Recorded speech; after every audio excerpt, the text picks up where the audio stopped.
ganyan mo. Gusto niyo ganun. Like that.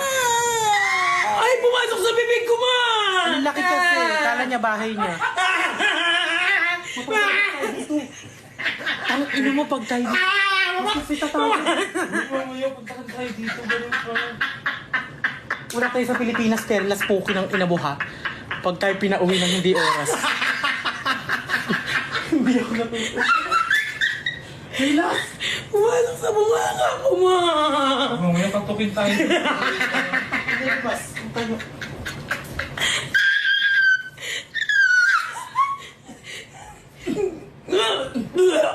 Lumabas na?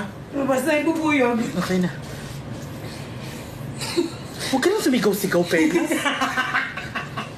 Tawa-tawa tayo ngayon pag tayo mamaya iyak naman. Hindi bulletproof to. Bulletproof. Kumbaga pag sumigaw ka papasok. Hindi talaga. Wala na kaming paka dyan sa bubuyog.